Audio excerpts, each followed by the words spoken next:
Hey guys, good afternoon. Good afternoon.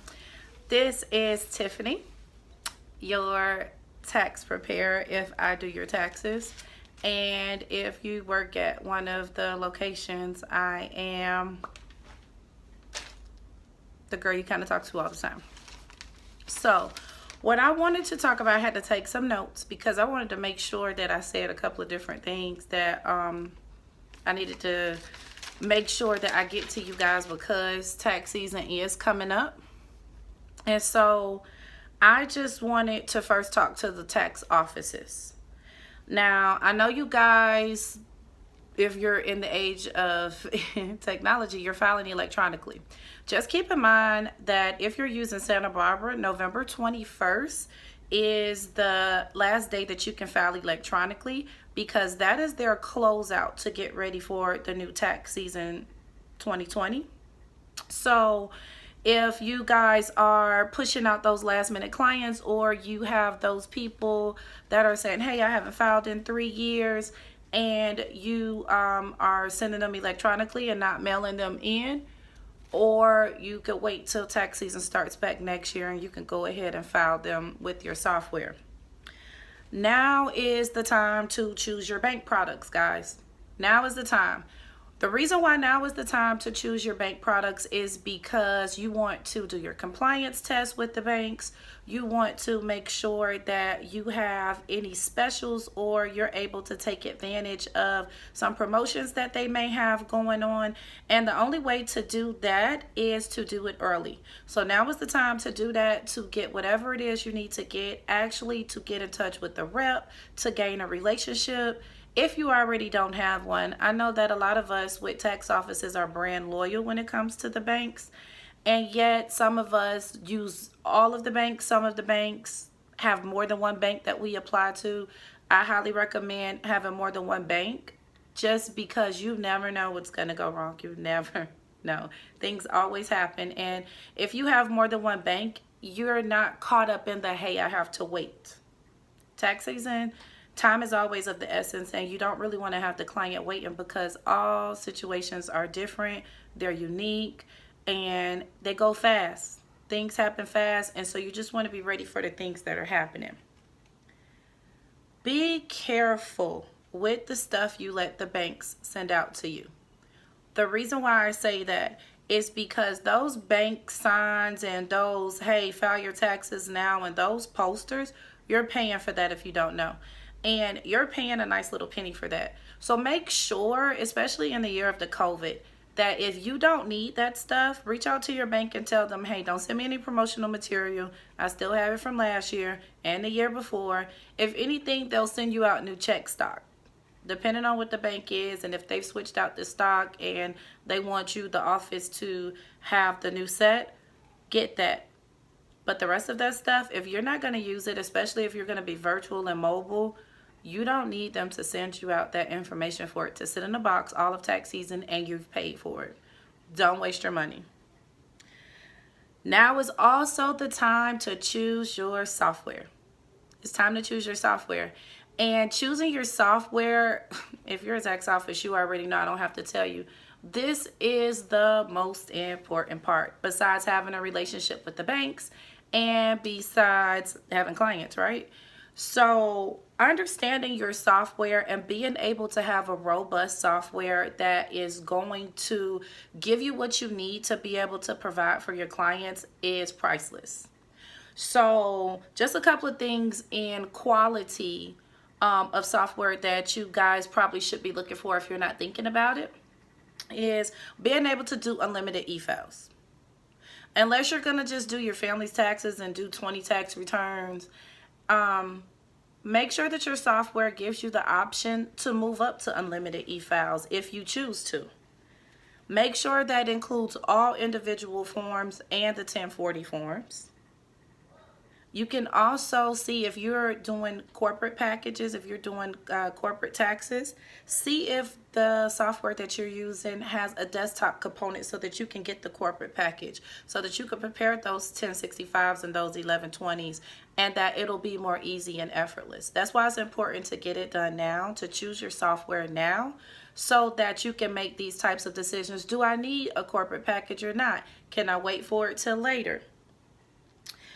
You also want to consider having your office have a branded mobile app.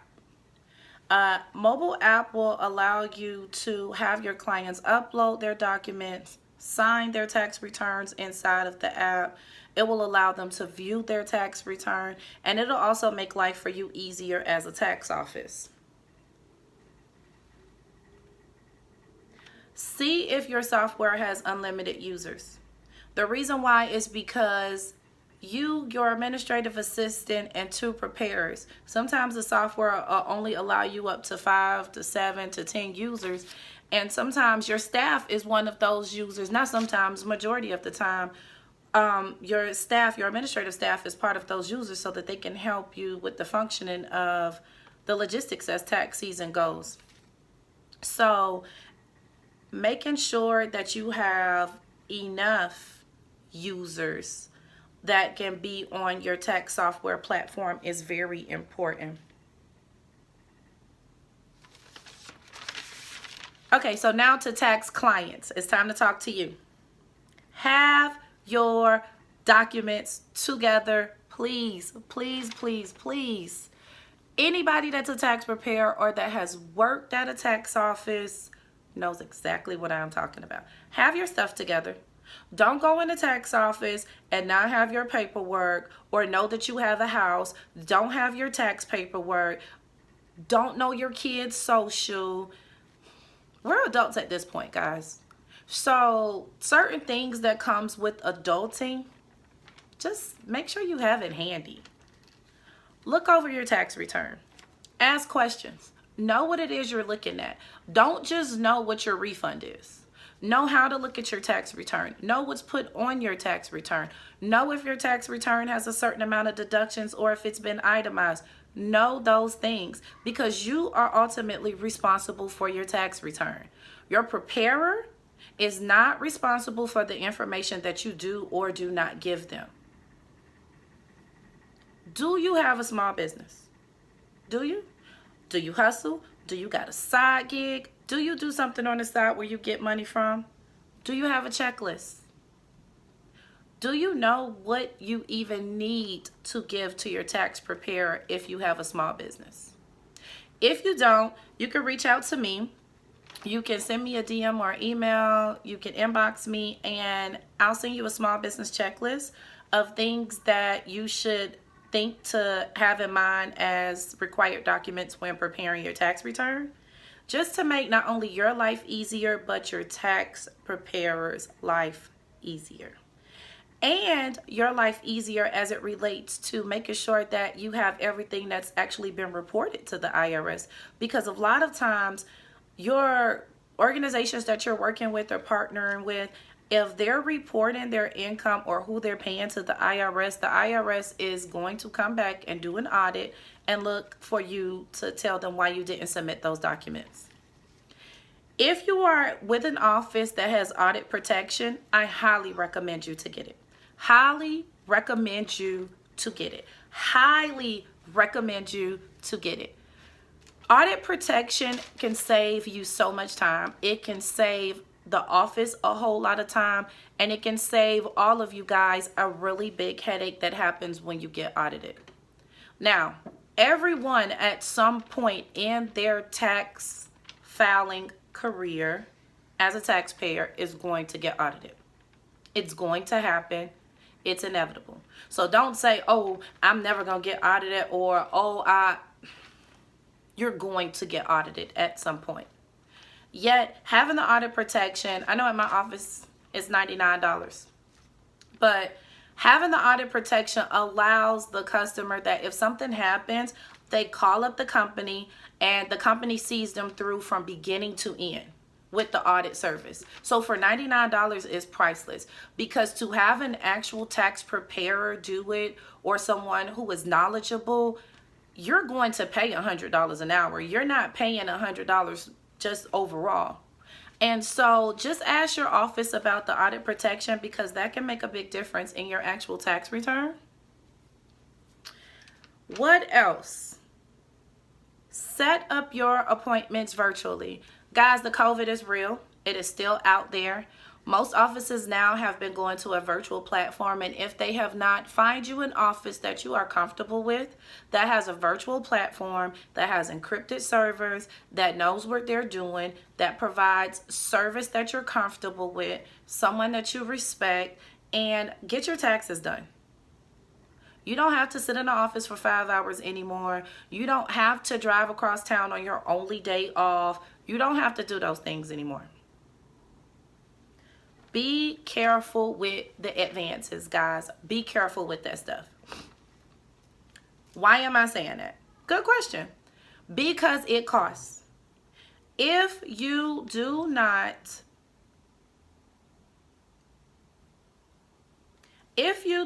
need the money, if you do not really need the money, oh wait, hold on, don't get it. You know why don't get it? Because the cost that's associated with getting that advance is expensive. And once you see that money come out, you're like, whoa, I had to pay that much? Whoa, they charged that much? That's not on top of your tax prep fees. That's not on top of your bank fees and all the other fees. It's not on top of that. Well, it is on top of that. Oh, that's my printer. Okay, so be careful with the advances because they cost.